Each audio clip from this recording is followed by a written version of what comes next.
I learned about the Precare Share when I was in first year college. During that time, I already have a burden for my blockmates. So I started praying for them, and I also started being intentional by being a good friend and by not leaving God's things out whenever I give advice or share something with them. I gave some of my blockmates a Devo book as a gift for their birthday. During the pandemic, starting February to June, Ate El, my friend, and I were praying for my blockmates literally every day. During the pandemic, I also cared for them by making time whenever they needed someone to talk to, and also by simply replying to their Instagram stories. In terms of sharing the gospel, I started by messaging them. I asked them to meet with me because I have something important to tell. So it's really vague whenever I invite them. All of those meetings were held in Zoom, and whenever I meet with a friend, we would do some catch up first, and then I would tell her the reason why I invited her. And then I would ask my friend, what's the most important decision you have made in your life?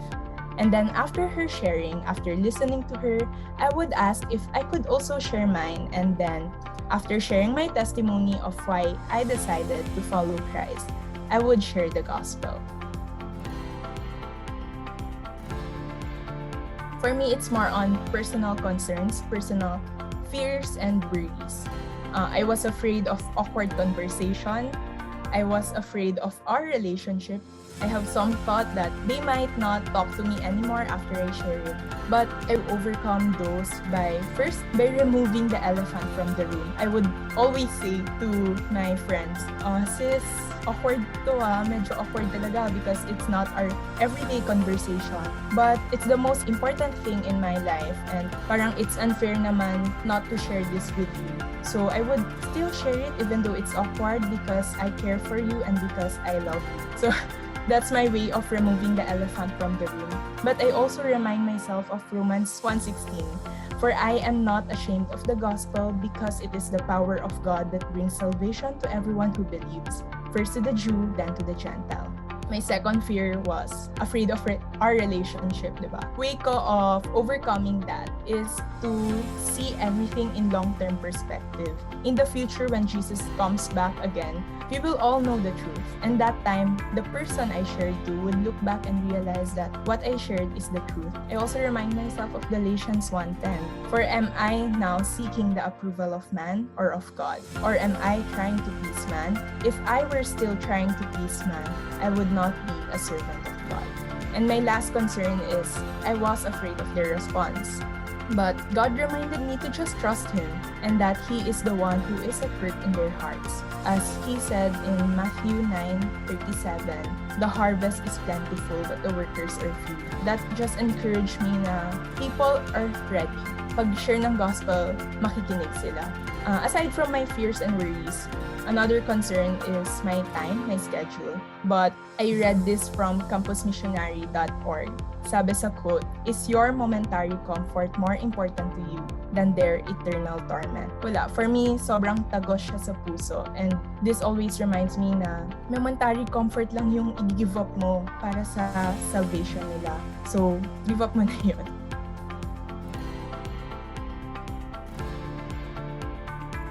The first one, I remember one of my blockmates asked me before I shared the gospel with her. She said, Jewelle, what's your secret in life? Because she noticed something daw on the way how I act and live. I was touched, honestly, and I just told her, I think what I am going to share tonight will help you. So while I was sharing the gospel, she stopped me and said, alam ko na yung formula sa life. Faith plus nothing equals salvation. That is evidenced by a life of good works. Yun lang pala ang saya. Yun, that really encouraged me to go on. And I also listed some of my friends' lines just to remind myself how faithful God is. One said, I'm so grateful that you shared this with me. And then another friend said, buti na lang you messaged me. And then another friend said, I will share this agad to my family and friends. But I would also consider it successful even if the person I shared to would not accept Jesus. Because I believe that success is when you take the initiative through the power of the Holy Spirit and leave the results up to God.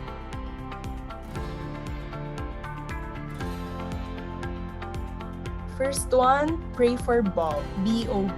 I just heard this from from someone. Pray for Bob, B, burden for the lost, O, opportunity to share, and another B, boldness to proclaim. So always pray for Bob every day. Second one, just say yes to God and He will work in everything. As in lahat-lahat, in your heart, in your friend's heart, family's heart. And my third advice is something that I also read from a book called Jewelle and the Flame. According to the book, one study shows the average person needs to hear the gospel 7 times before they give their lives to Christ. You don't know if you are the first time or the 7th time. The only way to find out if someone is interested is to ask him. Ang encouraging no, na parang you don't know talaga if pang ilan ka. Pero ang kailangan mo lang gawin is just share the gospel and yung someone na yon would level up kung pang ilan siya.